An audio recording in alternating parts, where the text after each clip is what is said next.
Renegade was the first ever Black-owned golf ball company in the world and the first ever to have a USGA conforming golf ball. So I think we have a place in history that we're happy about, that we celebrate, that we feel a lot of pride in.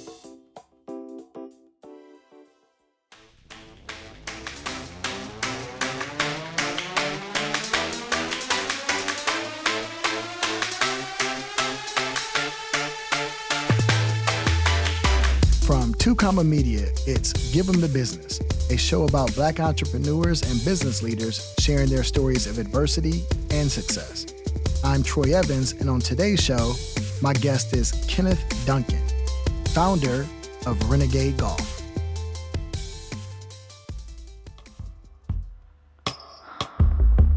Kenneth Duncan is reimagining what it means to make golf accessible, welcoming, and culturally relevant for a new generation.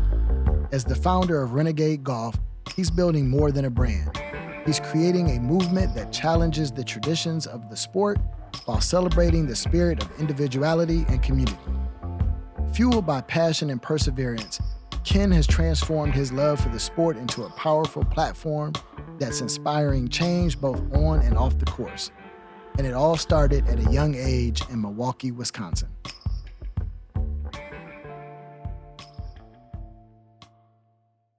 I started playing golf at about 10 years old. I'm in the first tee program. My mom and dad weren't together, so I'd come down to Georgia for the summertime, and I'd go down to Wisconsin. I'd stay in Wisconsin for the rest of the year. But I was in high school on the golf team, and all of my friends in Southeast Wisconsin is a very Jewish area, so a lot of them Jewish, very affluent friends. And I kind of stood out within that group. I was the one Black player in a high school golf team, and competing with them, and they'd become my best friends. But it was kind of probably maybe an early indicator that would be a space I'd see myself in a lot more times after that. Similar story going to the University of Georgia, and not a very large minority population there. So I think throughout my life, I've sort of seen that, but I've always been interested in golf and accounting and business, different things that kind of those groups seem to gravitate towards.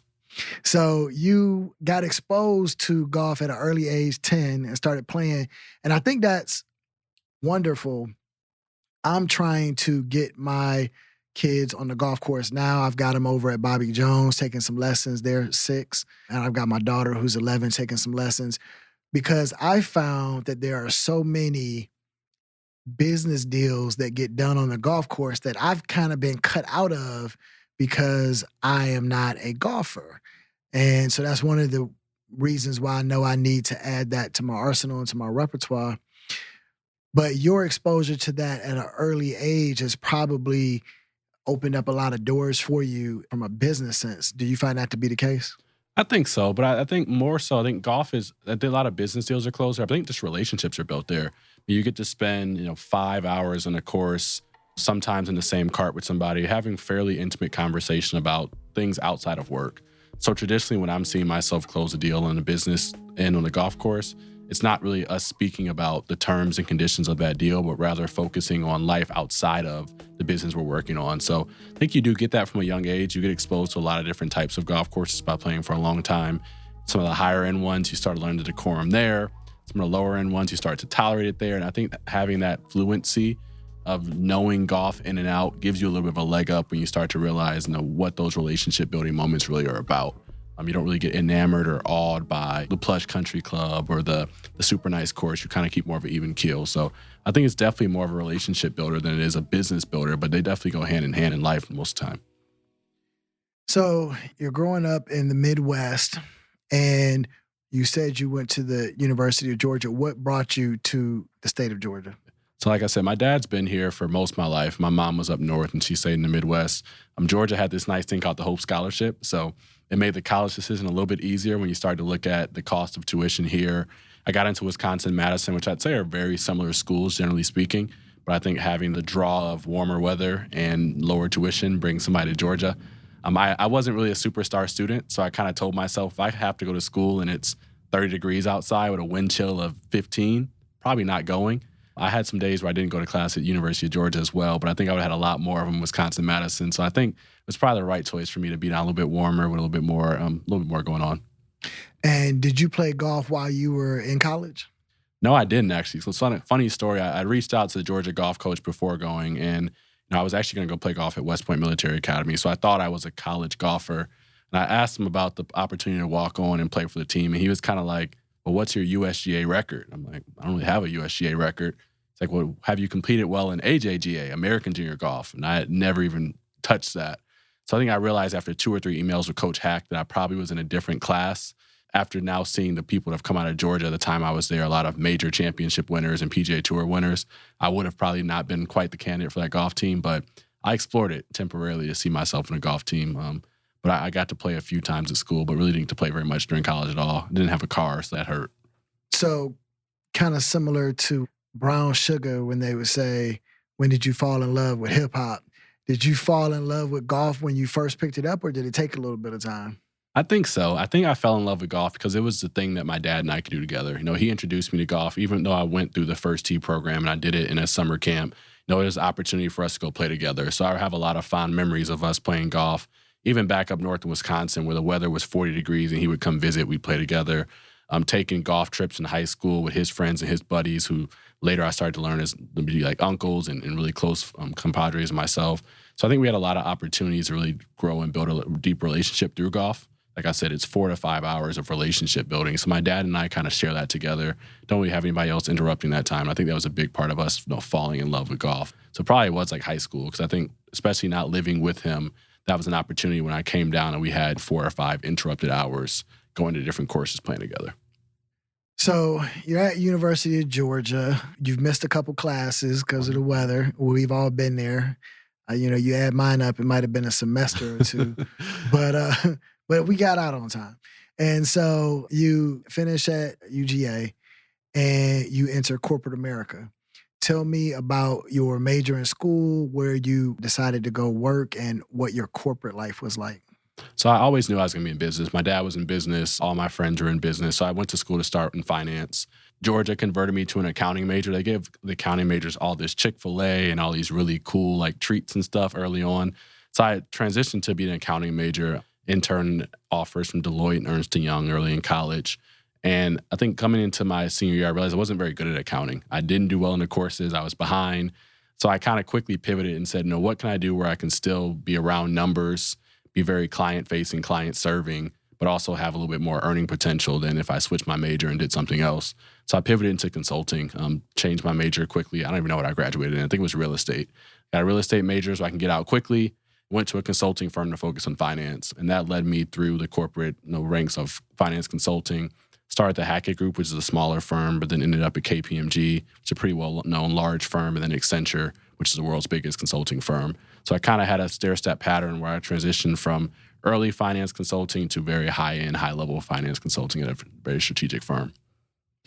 And what did you learn while you were at those firms? Because I've employed a few of those firms at various points in my career, and they have their specialists, but you kind of also got to be well-rounded in business when you're at those firms. What business lessons did you pick up that you were going to need to leverage when you decided to start Renegade? Well, the biggest one wasn't really one I learned there so much as one I got from my dad. He always told me, he was in corporate his entire life, that they're going to continue to pay you more, and you're going to run into a point where you continue to make enough money where it's hard to leave. And every year it got more difficult to leave. You got a bonus, you got a pay increase. I was promoted multiple times and ended up being a manager. So I think I realized over time he was right in that. It becomes a lot more difficult to see yourself exiting or going to a different type of role because the incentive structure of it is as you perform, you start to see that the compensation come with it. So that was the biggest thing my dad always said. Probably the biggest thing that kept him from being an entrepreneur is keeping up with the fact that your salary doesn't really decrease in corporate, especially in a job like consulting where it's a up and out culture and you continue going on. So that was probably the biggest thing that I learned and realized in corporate. I think from a day-to-day job standpoint, I realized that a lot of people in that industry aren't that talented. I think there's a lot of smart people there, but it's not really always a talent thing. I think a lot of it is about the work, about the preparation, about the organization structure. At firms like that, you get a lot of smart people, but also a lot of people are just willing to put in the work and the time. And I realized I had to change the way that I approached work if I was going to be very successful there, from my organization, from my calendar, from the way that I looked at waking up early for meetings to prepare, different things like that. I had to have a mindset shift if I wanted to find success there. So when did you have your aha moment that there was an opportunity to start a golf business and really start to go out and try and compete in a world and sport that is, got some big names in it and doing some big business. The Masters was just yesterday, and every single player is walking around with sponsored clubs and clothing and things of that nature. When was your aha moment that there was an opportunity for you to enter the space? So I don't know if we've had the aha moment yet because the space is so competitive. That we're like, what are we? I think oftentimes I wonder, what am I doing in this golf space? Like, golf has been so happy to have the few incumbent brands for so long that being a new player in the space seems like I still ask myself, what am I doing here? But I think that we started the company in about 2019 going into 2020, and it wasn't really ever designed to be a competitor in the golf space. It was meant to be a alternative for people to go ahead and find a cheaper golf bag solution. And this was when Alibaba and Amazon, wholesaling was a really big, cool thing. So my partner and I thought we saw an opportunity in the market for us to go ahead and have cheaper golf bags versus the traditional golf bags that are on the market for $250 to $300. And it was intended to be a wholesale opportunity, one of many products in our portfolio. The first company was actually Peach Renaissance LLC, which was a holding company for all of our different businesses we thought we'd launch. I think starting a golf business for me ended up being much more of a passion project quickly after that, where I realized I can't just have this be one business in my portfolio. There's so much opportunity to serve people who are looking for an alternative to the big brands in golf. But I think the competition aspect of it we never felt like really true competitors to the big brands until we came out with our golf ball. So when we come out with a golf ball, we had a person reach out to us in 2022 and say, hey, I love your golf bag. I've been a part of your brand story and your journey. I love what you all stand for. Have you considered launching a golf ball? And at this point in time, we were researching it. We were looking, but we were in China. We were in all the wrong places to really build a premier product. When he introduced that concept to us, that was the first time we realized, like, if we're going to do this, we have to really be structured to compete. It can't be an undercutting exercise. It can't be a wholesale exercise. We have to bring out quality. We have to bring out performance. We have to bring out something that customers are actually looking for. So that was a thought of ours at the time, but I don't know if the aha has happened yet because every year we realize just how much of an uphill climb we have to go when we start looking at the size and scale of Titleist and Callaway and some of the big brands. But that was a moment where we really took a really big business pivot in 2022. So if I hear you right, in 2019, kind of the aha moment was there was a more affordable option that could be brought into the space, and you wanted to take advantage of the manufacturing capacity and pricing coming out of China. You probably could not have foreseen the pandemic.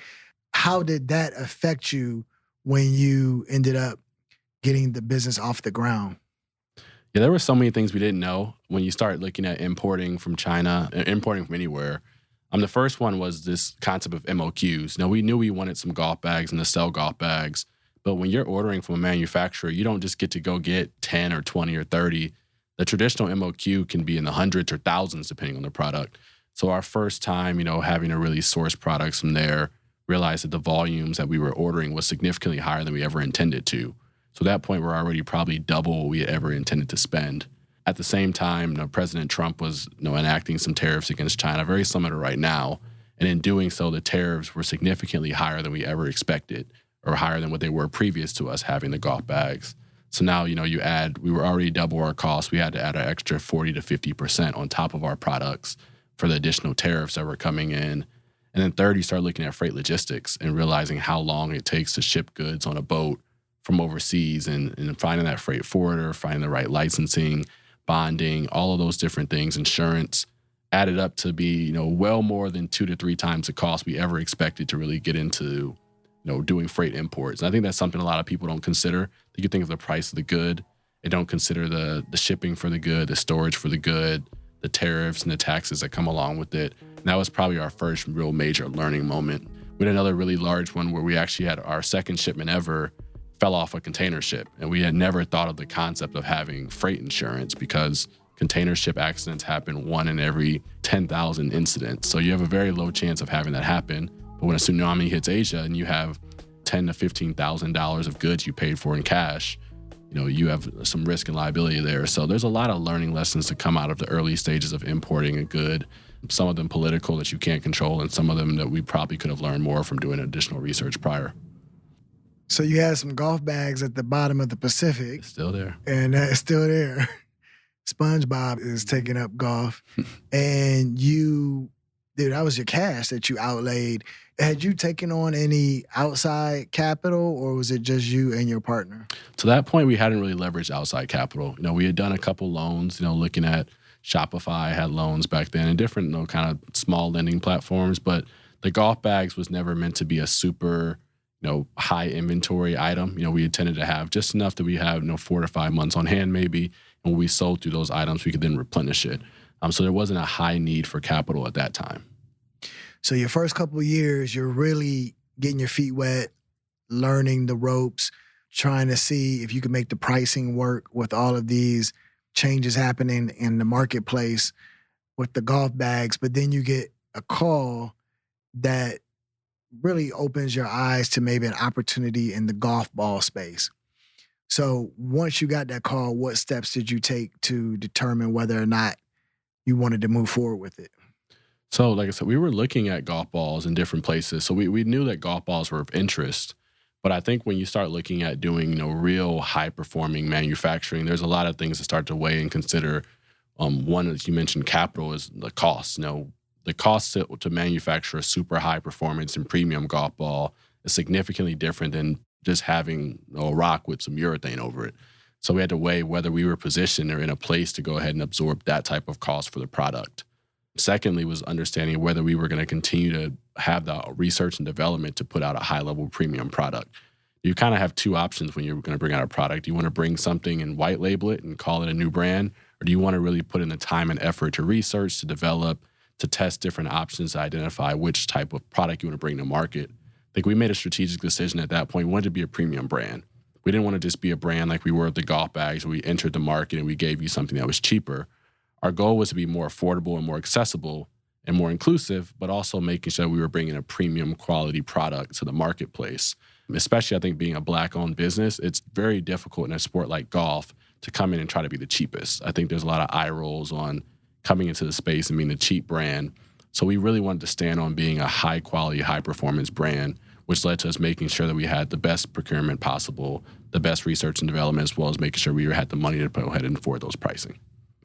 Golfers, I'm assuming, have their loyalties to, especially in the golf ball space, to particular brands based in reality or not. I'm not sure. How do you break those preconceived notions about what products that these golfers are going to want to get when they're in the pro shop? How do you, one, get the ball in front of them just from a marketing standpoint, but then two, convince them that they should give you a try? Yeah. I think that's $1 million question. If I had the full answer to that one right now, we'd be in a lot different place. But I think some things we've tried is really, being honest. I think that a lot of golf, and specifically golf balls, is marketing and people being marketed to and told that the new product and the latest and greatest is the thing that they have to have. And a lot of research shows that the technology hasn't come that far from the golf ball space. So I'm transparent about that, realizing that the gap between us and the best golf ball in the market based on reviews is relatively small, and it does come down to personal preference. So I think being honest and transparent about that does give people a little bit of a breath of fresh air. I think also we've shifted our distribution strategy a lot there, and then getting the ball in front of people. I talked to you earlier about having this golf tournament with 100 Black men. We spent a lot of time pushing our product at tournaments and being very visible and being very in front of people. But having a relatively small team, it's very hard to be everywhere at once. So if you want to get that national presence, we had to start to expand beyond just being physically based in Atlanta or having word of mouth spread. So right now we really focus on distribution and distribution channels. Now we're selling in 3 or 4 different countries now, working on our 4th coming up actually. We're also selling in distribution hubs in a lot of the biggest major cities across the country. I think that gives us a real opportunity to really expand and grow strategically versus having to be boots in the ground every place we want to have a big market share. So now we're selling at a lot of the local golf courses in Detroit, in Houston, in Memphis, in Charlotte. This gives us real hubs of influence where we can start to expand our marketing reach there versus trying to reach people at the table at the local golf tournament, which is where I spent a lot of time in the first couple of years as an owner. So just kind of spitballing here, a lot of people that I know, they prefer Titleist, right? And they say that's the golf ball that's going to give you the best performance or whatnot. And you're saying that the difference between the best ball in the market and your ball is probably negligible in terms of performance, right? So we know it's not a performance scenario that you're up against. What marketing efforts have you thought of in terms of, if I can just get the balls into the bags, giving the golfers an opportunity to play Renegade will allow them to keep coming back and purchasing over and over again? I think to your point, it's not the marketing aspect isn't performance. So I think getting the ball in the bags and getting the ball into the hand of a person or a player isn't enough. I think that golf is one of the few sports where there's a lot of pride that goes into playing the most expensive or the most elite level product. The game itself has been rooted in elitism for so many years that people have been conditioned to think you'll be viewed differently if you come into there with inferior products or inferior equipment. So I think that there's a little bit of conditioning there that goes with ego. So I think as a company, our goal is to sell something that's bigger than ego. It's being the renegade, being the person that is on the front lines of a new innovative product that other people haven't seen or tried before that performs as good, if not better. And speaking to that ego, it's challenging because people tend to want to go spend money on Titleist or buy the most expensive ball, regardless of whether that one fits their game. But I think we introduced something different where we introduced, that Renegade product, but also we're a Black-owned brand. We reinvest a lot of dollars into our community, into local minority golfers. And we have a very authentic and genuine message that resonates with a lot of people who have typically been ignored in the game of golf. And I think that gives us a little bit of a mover's advantage when you start looking at wanting to identify and attach yourself to a brand versus trying to be ego attached to a brand because of the price. So the other day when you and I were talking, you mentioned the Highland Golf Course up in Cleveland, Ohio, which I know is one of the few courses that Black members or Black golfers were allowed to play at. It wasn't a members-only course. And you just mentioned the elitism that's associated with the sport as well. Have you incorporated any type of the history of Black golfers into your strategy? Because I know you have your product on shelves at the Highland Golf Course. Has that been any part of your strategy? That's been a big part of our strategy. So, Renegade was the first ever Black-owned golf ball company in the world and the first ever to have a USGA conforming golf ball. So I think we have a place in history that we're happy about, that we celebrate, that we feel a lot of pride in. But we wouldn't be here today, without Tiger Woods, because Tiger was probably my biggest influence and role model in golf. But the people that influenced Tiger are the people who really are the pioneers and trailblazers for which Renegade was built off of. So one story I remember very vividly was, I was interviewing on the Golf Channel and having a conversation with their team about, who inspired me in golf. And my answer was Tiger Woods, Cameron Champ, and Steph Curry. And I remember leaving there feeling like, that's not an answer for a person that's had decades of golfers before him that dealt with so much. The best I could muster up was Cameron Champ and Stephen Curry. Not because those aren't great individuals who have a lot of contributions to the golf game, but that I wasn't really in tune or close enough to research the people that come before me to understand just what legacy we were hoping to build upon. So after that, I took the time to read some golf literature and got familiar with people like Charlie Sifford. Charlie Sifford was the first Black person to have his PGA Tour card. He broke through that barrier in 1961.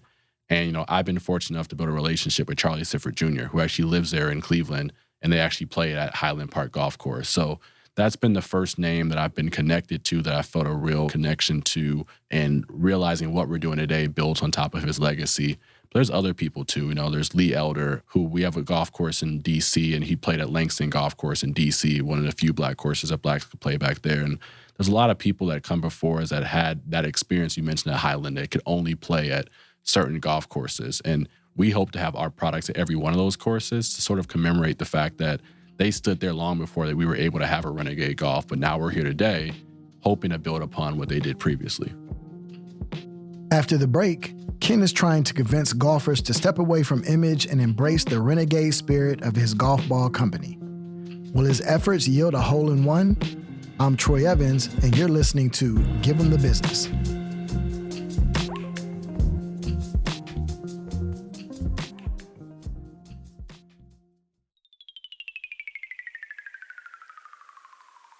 Give 'Em the Business is sponsored by Oasis Vacations. Are you tired of vacation rentals that don't live up to the photos? We get it. That's why Vacation with Oasis is changing the game, offering luxury vacation homes in the world's most stunning destinations. No more surprises, no more letdowns. Just high-end, beautifully curated stays designed for comfort and unforgettable experiences. Whether it's Dubai, Costa Rica, Hawaii, or beyond, Oasis delivers next-level hospitality, premium amenities, and a seamless booking experience. Visit vacationwithoasis.com and upgrade your next getaway.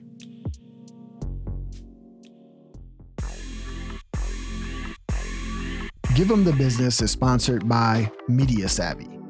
Is your company struggling to create high-quality content that grabs attention? Your brand deserves bold, engaging videos that stand out. And that's where Media Savvy comes in. From promotional videos to social media content and branded storytelling, Media Savvy helps businesses shoot, produce, and deliver creative visuals that drive real engagement. Ready to level up your content marketing? Visit wearemediasavvy.com and let's bring your brand's vision to life.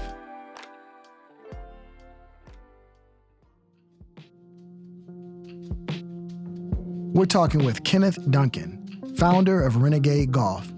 After successfully recovering from a few early business mishaps, Ken wants to position Renegade on the shoulders and legacy of the Black golfers that came before him. What will be the keys to breaking into a sport based on tradition? Making sure that what you're providing them is the value that they're looking for. I think we know that we stand on our pricing being high quality pricing. So we try not to go and offer a bunch of discounts and a bunch of different things because we start to devalue our product and we start to put ourselves into that cheap category. We want to stand on the fact that we know our golf ball can stand up to and compare to Titleist and Callaway and all the best brands out there. So we're very conscious to not over devalue our products or give away too many discounts where it feels like we're not a high quality brand, but also recognizing that people are taking a chance on us. So making sure we invest in them as well. A lot of times going back into their tournaments, giving something back to their charitable events that they're doing. I try myself to be physically present as much as I possibly can at different events where I can represent what the brand is and be a face for that event.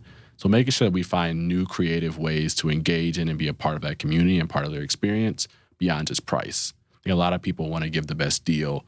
We strive to give the best experience and the highest quality. But customer service is difficult when you have a business that we don't have the same machine that a lot of large companies may have when it comes to inventory turns, having enough inventory to have a major rush or having a big fulfillment team. If you have a huge day of sales, there's some building blocks you have to kind of get to where you can fulfill orders at a super high rate of speed and have the inventory turns going the way you want to. So I think we try to make sure that we're honest with the customers and that they understand that this is part of our journey. And a lot of them enjoy taking the journey with us, to be honest with you. What keeps you up at night in terms of where the business needs to go and what concerns you have? I think the biggest thing that keeps me up at night is the thing we mentioned before. I think when you start to look at the fact that a lot of people don't realize with products companies, there's the top line, there's your gross margin or your net sales, your gross margin. If you start getting below that line, there's a lot of other people and things that get paid until the owners and then the shareholders. We have a big team of investors as well that start getting paid. And there's a lot of money that has to be made before you can go ahead and make what you may make in finance, consulting, or accounting, et cetera. So I think those numbers can be daunting at times. You look at, if you have a products company with even good margins and you do $1 million in revenue, you might be able, as a CEO, to be able to pay yourself $75,000 if you're lucky, $100,000. So I think that's something that, I think about a lot, how much money you truly have to make as a business and keeping those margins high to really start to be able to afford to build out and scale out that team. A lot of entrepreneurs try to build that team out too early and they want to bring people on and the margins just don't support it. And you have to make that decision on whether do I want to go ahead and work and support the business because I can make that money somewhere else, or will I prefer to be in a situation where I'm making the highest profit I can, the margins I can, but paying myself less. I think that's probably a decision I think about very often because I think it's one a lot of entrepreneurs face. When you have a products company specifically, those margins from the gross to the net is a big difference. And that difference is typically the window where you have to literally look at what you're going to pay your employees and yourself. What are your key KPIs in terms of the next few years that you want to see the company reach in terms of number of golf balls sold or that top line or bottom line or what have you? I think we really focus on percentage growth. We're growing over 100% per year. So I think that's one that we see. And a lot of that's driven by distribution points. We're fortunate enough to have a lot of golf courses that took maybe a chance on us early on, and we want to expand and grow on top of that. We're right now selling in over 50 golf courses in 15 states, but seeing that grow, and you can start to see that move, exponentially. You can go from 50 to 150 to 300 and still not have scratched the surface on what it looks like from a distribution size at a golf course. And also, these golf course order volumes are increasing. So I think when I look at percentage growth, it's not just how many courses we're at, but also what's the average order size annually or quarterly by a golf course. So, for example, a lot of golf courses will take that first flyer with us, and they'll go ahead and get, hey, just give us 10, 12 boxes. Let's see what happens. But the opportunity there is for us to eventually be taking orders of 120 to 200 boxes of multiple SKUs. So percentage growth is big for us, but also distribution points is another one that we really focus on to give us the opportunity there to grow. And because of our big retail focus, it's really just the driver to get into the places we see ourselves being the most efficient selling for the average golfer. We currently are in Walmart, or launching Walmart next month. We're in a lot of the largest golf retail stores. We're in PGA Tour Superstore. But we have an opportunity, as we're talking to Dick's Sporting Goods or Golf Galaxy, to be in stores like that. You have the opportunity to A, reach more people, and B, see a lot larger PO volumes, which then allows you to order more and keep that inventory turning on hand. So I think there's a nuanced plan and strategy, but a lot of it centers on distribution points and hubs and the percentage growth in all those orders across the different places we're currently selling today. Where do people most often buy their golf balls at? Is it at the golf course or is it at a Golf Galaxy, Walmart, et cetera, online, what have you? So it's interesting. I think people learn about their golf balls from the golf course. The most trusted person in the golf environment is typically a golf professional, a PGA professional at the golf course, and may give you the exposure to say, hey, I've never seen that Renegade golf ball before. What is that? Can you tell me more?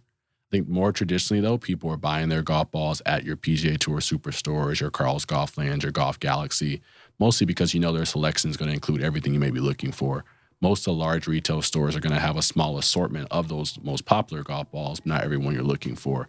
So we sort of balance that, the fact that people are learning about us at the golf courses, but they're typically going to be buying us at the retail stores. And we want to serve both of those places in an equal fashion. But we see a lot of the potential growth coming from the retail stores, the Dick's Sporting Goods, the Golf Galaxy, et cetera. I think that's what we've seen so far. But I think that that's shifting a lot because the type of golfer that exists today is not the golfer of yesterday. Our focus on our 3 M's for our company are millennials, moms, and minorities. And millennials are the largest group of golfers in the country now. They make up the largest amount of golfers across the entire country because there's more of them, so there's a bigger number. But we're also seeing a lot of moms, women who are playing golf, and looking at a lot of minority golfers as well coming into the game. They're buying a lot more of their products at your Walmarts, at your Targets, at your local stores when their basket size increases. So we want to be very intentional about reaching them through the marketing efforts and then also being where they are currently buying. So right now, you're mainly focused on the golf ball space. Are you looking at any other SKUs within the golf industry? So I think we've offered different SKUs across time just to test them. We started with the golf bags. We still offer the golf bag, but just made differently. We had golf hats and we've had gloves and different products we've tested over time. I think it's important, especially when you're a brand that has a direct-to-consumer presence, to be able to have that additional incremental basket buy. A lot of entrepreneurs, I talk to them, I give them advice to say, hey, this is your core product, but what else can somebody throw in the cart for extra $10, $15, $20 that can increase your average order value without significantly increasing your shipping costs or anything that you're doing from an effort standpoint?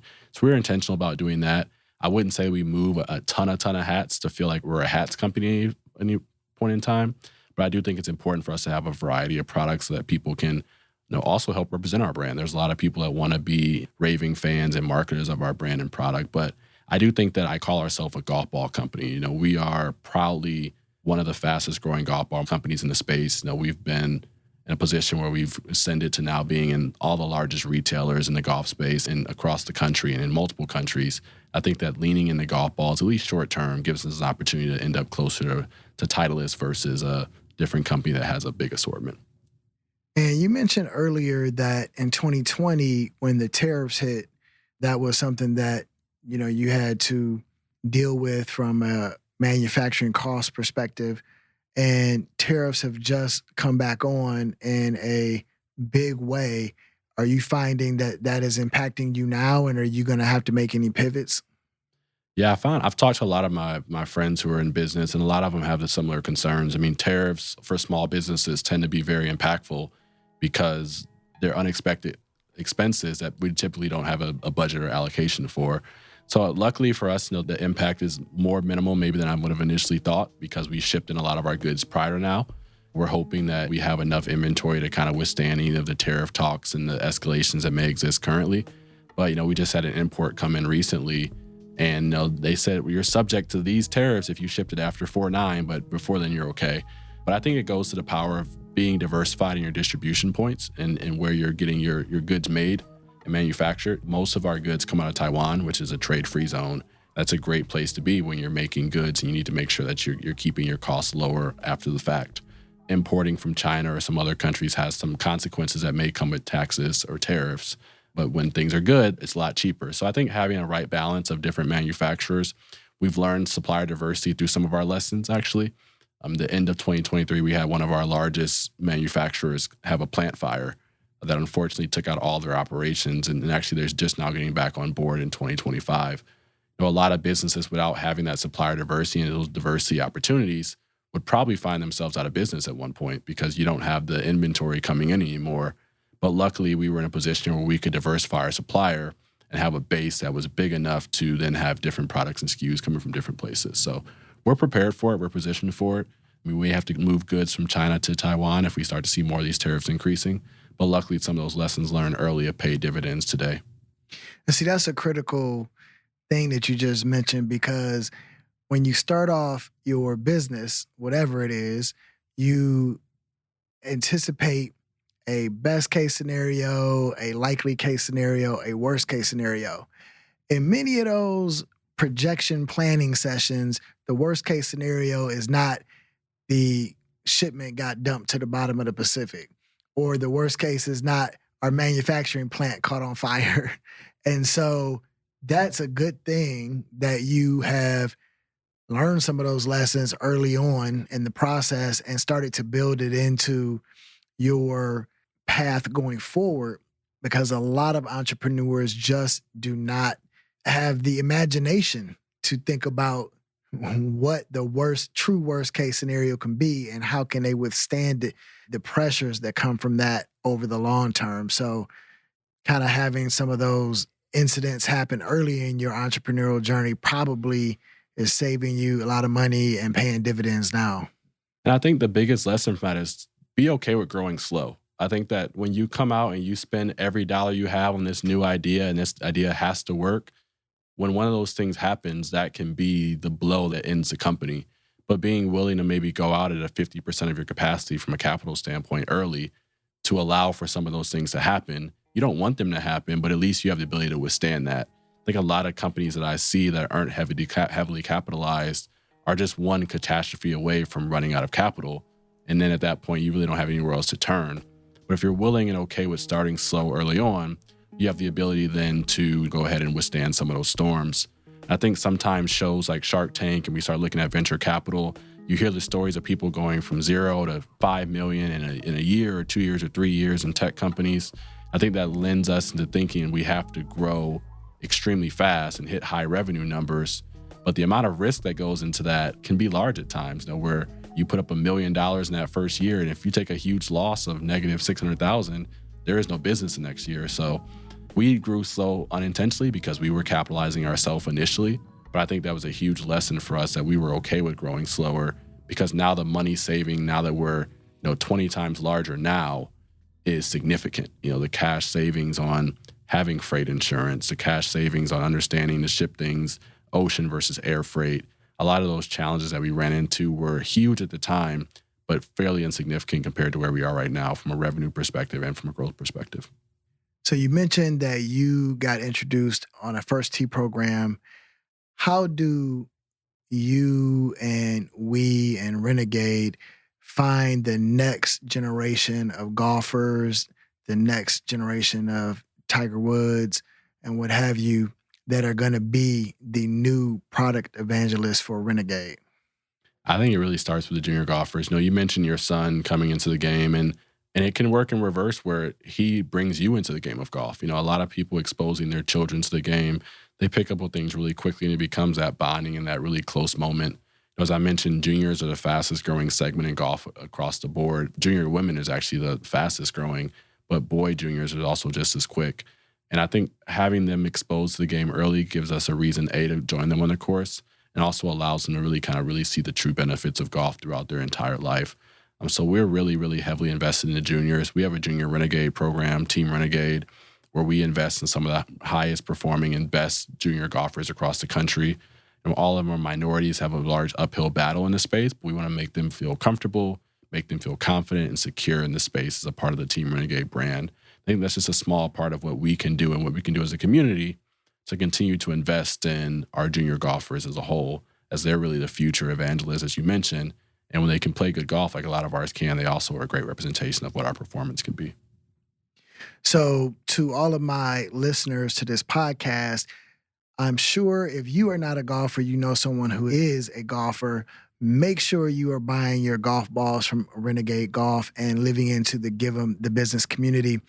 Ken, when you think about the lessons you've learned and the next generation of entrepreneurs going to be coming behind you, what would you want to tell them to give them the business? I think what I would tell them is don't be afraid of competition. Going into spaces where there's large incumbents can be extremely daunting. But I think at the end of the day, when you believe in your product and when you have a mission and a vision that's bigger than making money, the business is going to find success, whether it's financial, whether it's touching lives. We've been fortunate to make history. We've been fortunate to see ourselves impact and change lives. That's been enough for me. We've also been blessed with some financial fortune as well. But I think whenever we see competition, we tend to maybe run from it. I'd say embrace it if you really feel strongly about what you're pursuing, what you want to be a part of. That's Kenneth Duncan, founder of Renegade Golf. If you want to learn more about the Black entrepreneurs and business leaders who have made an impact, make sure to subscribe to this podcast and follow us on our YouTube channel at Give 'em the Business. Also, make sure to follow us on social media at Give 'em the Business Podcast. If you want to send me a message, you can find me at I am Troy D. Evans. Give 'em the Business is produced by Two Comma Media. Thanks for listening, and remember to Troy harder.